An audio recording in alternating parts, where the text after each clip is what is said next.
I'm 26 years old. I work remotely, and I've got a rescue dog named Layla, a pity lab mix with giant eyes and an even bigger heart. She was skittish and rail thin when I adopted her, but now she's got more gear than I do. Collapsible water bowl, reflective harness, dual clip leashes, doggy boots for the snow, even a cooling vest for the summer.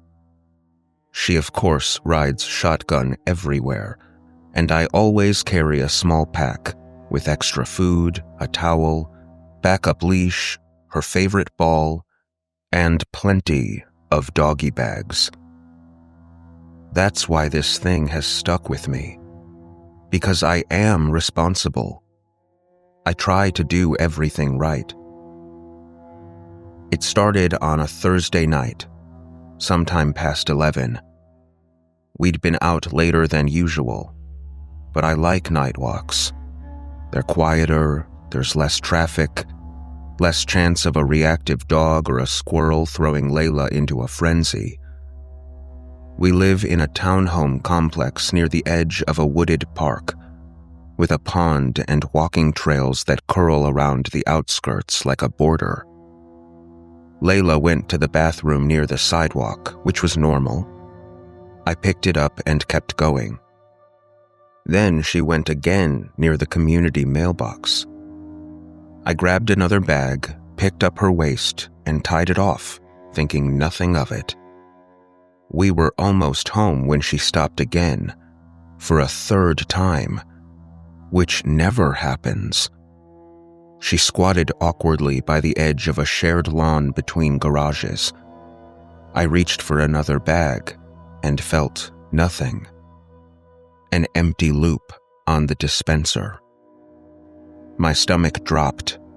I checked my coat, her backpack, my jeans. Nothing. I thought about one of the cheap grocery bags I have in my car, but even that was blocks away.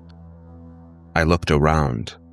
There were no garbage cans, no wrappers, newspapers, containers I could use at all. I felt so awkward just standing there next to it, unsure what to do.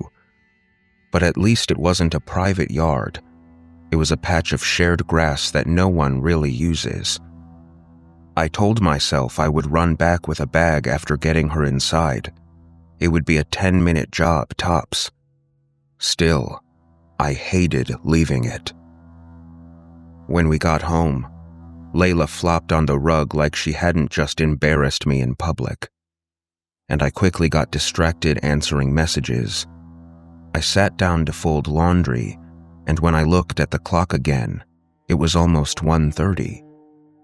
I had totally forgotten. The next night, we took the same route. It was a little earlier, probably 10:45. The air had that summer heaviness to it, like it hadn't cooled off even after it was dark. Layla was bouncing slightly, ears perked up. She always gets a second wind when we go out late. As we walked along, I started to feel really strange. Not like I forgot something, but like someone was watching. I glanced around, and behind us, there was a guy standing at the corner. Tall, wearing a dark beanie, just standing still in a pool of light under one of the few lampposts. I didn't recognize him, and I thought it was really weird that he wasn't holding a leash or a dog. Maybe it was just a neighbor, I thought.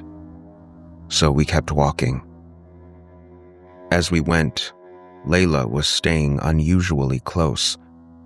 She typically weaves around to sniff bushes, but tonight she was hugging my leg.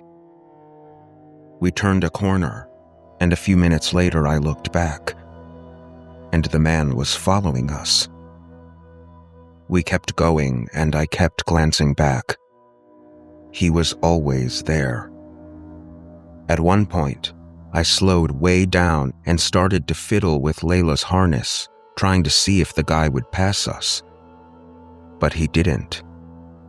He was the same distance away, quiet and steady, as if he was deliberately matching our pace.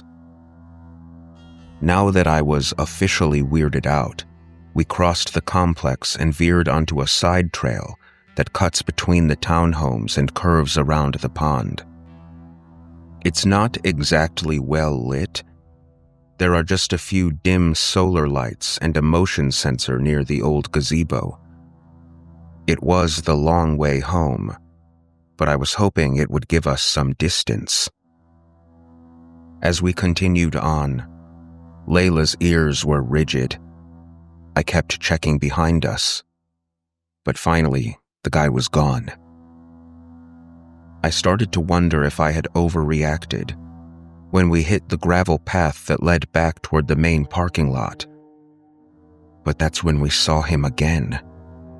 He was already there, standing beside the wooden fence near the tennis court, like he was waiting for us.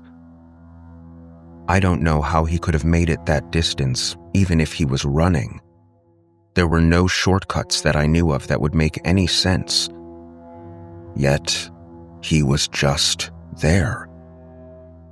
Layla froze. My legs went stiff. The guy stepped forward.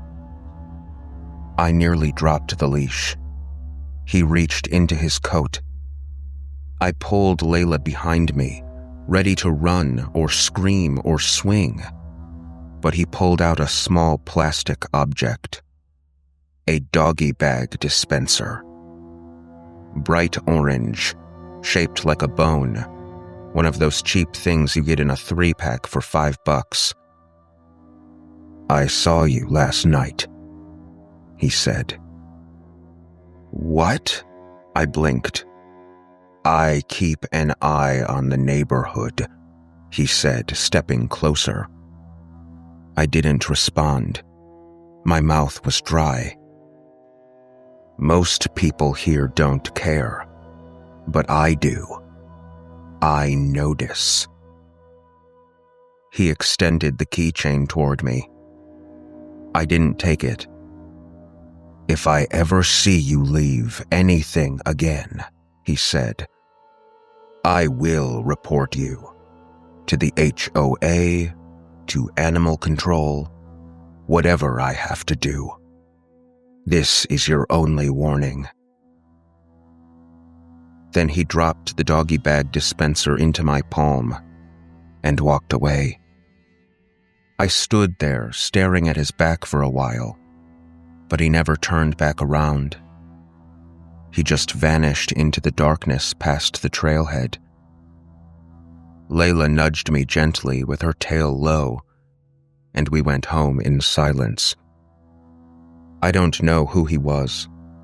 I've never seen him before, never spotted him at the mailbox or walking at night. Not once. But he knew my face. And somehow, he had gotten from behind us to in front of us without a sound. But now, that stupid keychain lives on Layla's leash. It's tacky and ugly and cheap, but I won't take it off. I've refilled it 3 times since then. I always think to check it before we leave the house. I usually carry extras in my jacket pocket just in case. But now, when it's late and the streets are quiet, I keep looking over my shoulder, just to make sure that he's not there, watching. But I know I won't forget again. Not ever.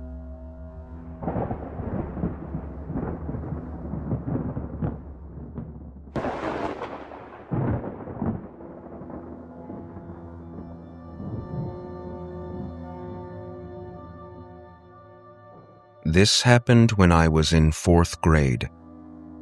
That was the last year of elementary school before kids were allowed to walk home on their own. My mom always picked me up on the last day of school, and this particular day, I had a playdate scheduled with my best friend, Dennis, to celebrate. Dennis wasn't in my class that year, but we had been friends since kindergarten. After the bell rang, we lined up, and I waited outside for my teacher, Miss Blue, for Dennis's dad to pick us up. As I stood there, I heard my name. I looked over and saw a man waving at me. He introduced himself as Dennis's uncle and said he was there to pick me up.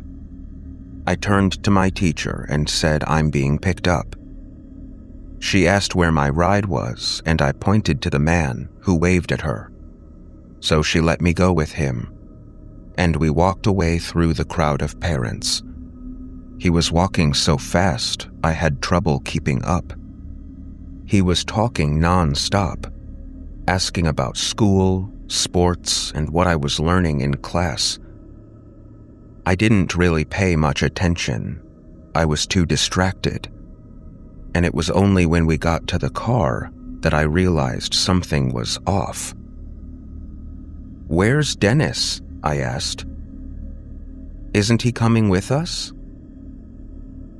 The man turned to look at me and said, "Dennis is at the house." I felt confused, but I didn't say anything. We got inside the car, and the drive felt longer than it should have.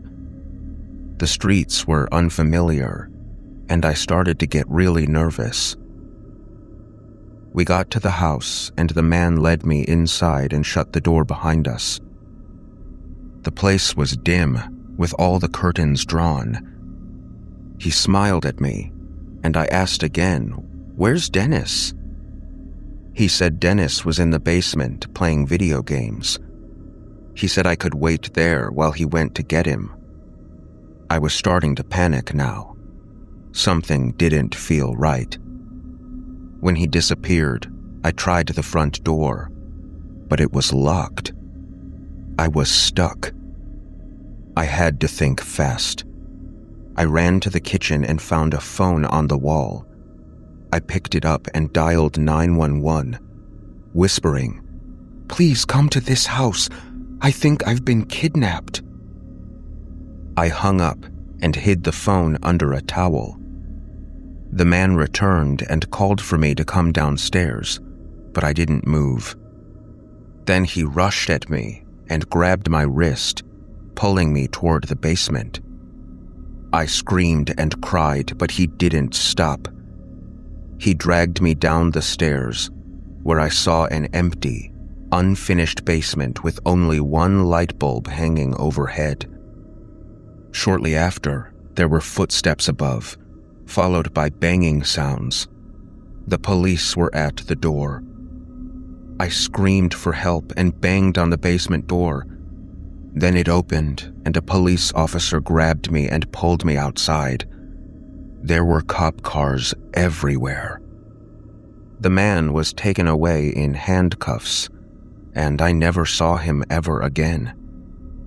It turns out that he was a work associate of Dennis's father. He had somehow learned that Dennis's dad would be picking us up, and took up the opportunity to do what he did. I never thought to ask how he knew what I looked like. My mom and I went to counseling for months after the incident, and my parents didn't have kind words for Miss Blue either, for not verifying carefully who was picking me up. If I hadn't seen the phone, and I hadn't thought to call 911, I'm certain that I wouldn't be here today.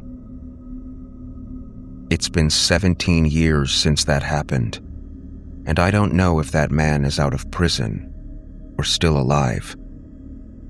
But I'll never forget the feeling of being in that basement.